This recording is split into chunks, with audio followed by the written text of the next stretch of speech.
Hello साथियों, नमस्कार। स्वागत है आपके अपने इस YouTube चैनल चाणक्य एजुकेशन 2.0 में। साथियों, आज जो हम लोग पढ़ने जा रहे हैं, भारतीय राज्य व्यवस्था के अंतर्गत आने वाला पहला टॉपिक संविधान सभा अर्थात कॉन्स्टिट्यूएंट असेंबली। जैसा कि आपको पता है कि अगर हम अपने देश की बात करें तो इस देश का गीता, कुरान, बाइबिल सब क्या है? संविधान है। क्यों? क्योंकि देश संविधान से चलती है। तो संविधान देश को चलाने के लिए कुछ न कुछ नियम तो बना होगा। लेकिन हमारे पूर्वजों ने, हमारे बुजुर्गों ने एक जब भारतीय स्वतंत्रता की ओर जा रही थी, तो उस समय तो चूंकि देश को स्वतंत्र भी होना था, तो आखिर देश स्वतंत्र जब होता है तो क्या कुछ रूल और रेगुलेशन से देश को चलाना था, तो जिसके लिए संविधान का सभा का गठन हुई। तो जानते हैं क्या? तो संविधान सभा, कॉन्स्टिट्यूएंट असेंबली, संविधान सभा का गठन का विचार सर्वप्रथम एम.एन. रॉय ने रखा था। संविधान सभा के गठन के विचार के बारे में सबसे पहले किसने बताया था? अगर व्यक्ति विशेष की बात करें तो एम.एन. रॉय थे, जिन्होंने संविधान सभा के गठन के विचार को रखे थे। संविधान सभा के सर्वप्रथम जो मांग है, अगर किसी विशेष पार्टी के द्वारा अगर पूछ लिया जाए तो किसी विशेष पार्टी के द्वारा में स्वराज पार्टी थी, जिन्होंने 1934 ईस्वी में 1934 में संविधान सभा की मांग की थी। अच्छा, उसके बाद बात आती है इंडियन नेशनल कांग्रेस की। जैसे कि आपको पता है कि इंडियन नेशनल कांग्रेस की स्थापना 1885 ईस्वी में ए.ओ. ह्यूम के द्वारा की जाती है, और उसके फर्स्ट जो पहला जो अध्यक्ष थे तो वो थे कि व्योमेश चंद्र बनर्जी। इस तरह से कांग्रेस के बहुत सारे अधिवेशन हुए, लगभग 57 अधिवेशन हुए, और उसमें कुछ विशेष अधिवेशन थे। तो कांग्रेस के द्वारा जो है सर्वप्रथम जो है संविधान सभा की जो मांग की गई थी वो 1936 ईस्वी में की गई थी, और 1936 ईस्वी में जो की गई थी तो इसकी जो और इस अधिवेशन का नाम था फैजपुर अधिवेशन। इस अधिवेशन का नाम था फैजपुर अधिवेशन, और जिसकी अध्यक्षता पंडित जवाहरलाल नेहरू कर रहे थे। इसकी अध्यक्षता पंडित जवाहरलाल नेहरू कर रहे थे। उसके बाद निर्वाचित संविधान सभा द्वारा भारत के संविधान निर्माण का प्रस्ताव, मतलब संविधान का जो निर्माण होना था, जो संविधान का निर्माण हो वो निर्वाचित सदस्यों के द्वारा हो। निर्वाचित सदस्यों का मतलब ये हुआ कि सभा के अंदर वे सदस्य जो चुन के आए हो, लोगों के द्वारा या तो डायरेक्टली या इनडायरेक्टली, मतलब चुन के आए हो, तो इसी को बोला जाता है निर्वाचित। तो निर्वाचित संविधान सभा का भारत द्वारा भारत के संविधान निर्माण का प्रस्ताव, इसको क्रिप्स मिशन के तहत ये रखा गया था। Cripps Mission 1942। अब बात करते हैं संविधान सभा के गठन की। तो संविधान सभा का जो गठन है कैबिनेट मिशन 1946 ईस्वी के तहत किया गया था। कैबिनेट मिशन जो 1946 जो थी, जिसमें 3 सदस्य थे, पैंथिक लॉरेंस, स्टेफर्ड क्रिप्स और ए.वी. अलेक्जेंडर। तो कैबिनेट मिशन के तहत किया गया था 1946, जिसमें 3 सदस्य थे, पैंथिक लॉरेंस, स्टेफर्ड क्रिप्स और ए.वी. अलेक्जेंडर। उसके बाद बात आती है चुनाव की। तो सदस्यों का जो चुनाव हुआ था वो अप्रत्यक्ष रूप से हुआ था।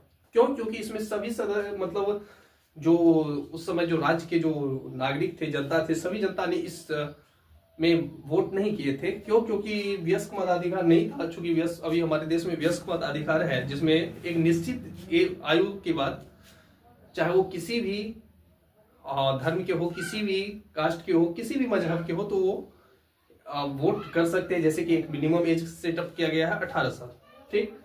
तो बशर्ते कि वो देश का नागरिक हो। लेकिन उस समय में जो था वयस्क मताधिकार का प्रचलन नहीं थी, एक विशेष अधिकार थी। तो सदस्यों का जो चुनाव हुआ था अप्रत्यक्ष रूप से हुई थी।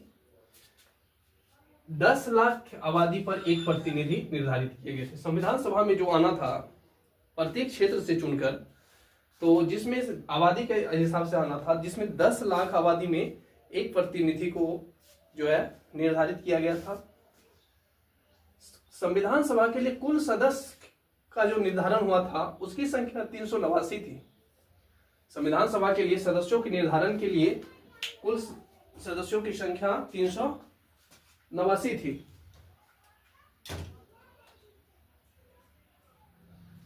उसके उपरांत 389 थी, जिसमें 296 ब्रिटिश भारत, मतलब वे क्षेत्र जिसमें ब्रिटिश का अधिकार था। जैसे कि पता हो कि ब्रिटिश के अधिकार के अलावा भी कुछ ऐसे जो देसी रियासत थी, प्रिंसली स्टेट, जहाँ पे तब भी राजा महाराजाओं का शासन था। और 93 जो थी देसी रियासत थी। तो इस तरह से देखा जाए कुल 389 सदस्यों का जो संविधान सभा के लिए निर्धारण जो किया गया था, 389 सदस्य के लिए किया गया था, जिसमें 296 ब्रिटिश भारत से चुनकर आना था और 93 देसी रियासत से। संविधान सभा के लिए जो चुनाव संपन्न हुई जुलाई अगस्त 1946 में संपन्न हुई, जिसमें 296 सदस्यों की में से कांग्रेस से 208 सदस्य चुन के आए थे। कांग्रेस से 208 सदस्य चुन के आए। चूंकि चुनाव तो देसी रियासत थे तो वो तो उसकी मर्जी पे डिपेंड थी, क्योंकि उसको ये अधिकार था कि वो संविधान सभा में शामिल हो भी सकते हैं, नहीं भी हो सकते, उस पे डिपेंड करती है। 389 में से अगर देखा जाए तो 296 था जो क्षेत्र थे वो ब्रिटिश भारत के अंदर थे, तो उसी पे चुनाव हुआ। तो उसमें चुनाव हुआ तो उसमें से कांग्रेस को जो है 208, कांग्रेस की तरफ से 208 सदस्य चुन के आए। मुस्लिम लीग, पता है कि मुस्लिम लीग जो है 1906 में ढाका में आगा खां और सलीमुल्लाह खान दोनों ने मिलकर मुस्लिम लीग की स्थापना की थी। और मुस्लिम लीग से 73 सदस्य आए थे और स्वतंत्र रूप से 15 सदस्य थे। तो देसी रियासत ने प्रारंभ में भाग नहीं लिया था संविधान सभा के अंदर। और देसी रियासत ने तो भाग कब लिया, तो 28 अप्रैल 1947 में जो संविधान का सभा का जो तृतीय अधिवेशन था, तीसरा अधिवेशन, वहां पे देसी रियासत ने भाग लिया था।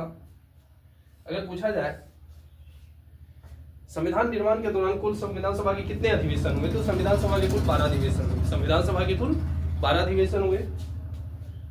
प्रांतों की विधानसभा लेजिस्लेटिव असेंबली का उपयोग ही निर्वाचक मंडल के रूप में हुआ। उसके बाद जो सदस्यों का जो निर्वाचन हुआ था वयस्क मताधिकार का प्रयोग करके नहीं हुआ था, विशेष अधिकार का प्रयोग करके हुआ था।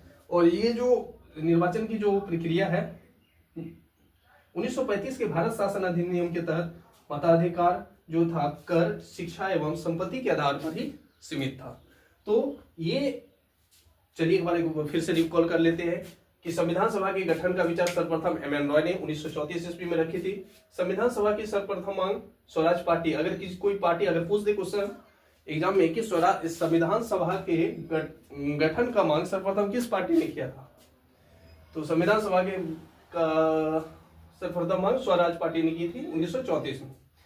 अब ये फिर एक क्वेश्चन बन सकता है कि भारतीय राष्ट्रीय कांग्रेस, जैसे कि मालूम है कि भारतीय राष्ट्रीय कांग्रेस उस समय जो है मतलब काफी कुछ उस पर निर्भर करती थी।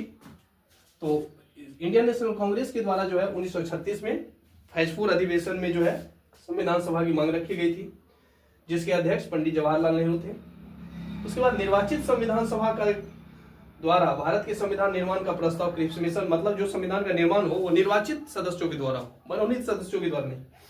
उसके बाद गठन जो है, गठन की बात करें तो कैबिनेट मिशन के तहत संविधान सभा का गठन हुआ था 1946 ईस्वी में, जिसके में 3 सदस्य थे, पेंथिक लॉरेंस, स्टेफर्ड क्रिप्स और एवी अलेक्जेंडर। सदस्यों का चुनाव जो था अप्रत्यक्ष रूप से हुआ था। 10 लाख आबादी पर एक प्रतिनिधि। कुल सदस्य जो निर्धारित किए थे 289 में 296 ब्रिटिश प्रांत से और 93 देसी रियासत से। संविधान सभा के लिए चुनाव जुलाई से अगस्त 1946 में संपन्न हुआ और कितने सीट पे चुनाव हुआ, 296, जो ब्रिटिश भारत के अंतर्गत आना था। और उसमें से जो चुन के आए उसमें 208 कांग्रेस से, 73 मुस्लिम लीग से और 15 जो थे इंडिपेंडेंट थे। देसी रियासत ने शुरू में जो है संविधान सभा ने प्रारंभ में भाग नहीं लिया था संविधान सभा में, और 28 अप्रैल 1947 ईस्वी को जो है ये भाग ले धीरे धीरे, मतलब उस समय से देसी रियासत संविधान सभा में भाग लेना धीरे धीरे स्टार्ट कर देते हैं। संविधान सभा का कुल कितने अधिवेशन हुए, तो संविधान सभा के कुल 12 अधिवेशन हुए। प्रांतों की विधानसभा का उपयोग निर्वाचक मंडल के रूप में हुआ और निर्वाचन की जो प्रक्रिया थी एक प्रकार से वो वयस्क मताधिकार नहीं थी, वो एक विशेष अधिकार के द्वारा जो भारत शासन अधिनियम 1935 के तहत किया गया। और ये इसका जो इसमें मत देने वाले जो व्यक्ति थे एक तरह से वो कर, शिक्षा एवं संपत्ति के आधार पर सीमित थे। तो उम्मीद करते हैं आज का ये जो वीडियो है आप लोगों को समझ में आई होगी। और इस तरह, और अगर जो वीडियो समझ में आई होगी तो जरूर चैनल को सब्सक्राइब करेंगे और लाइक और शेयर जरूर कीजिएगा। धन्यवाद।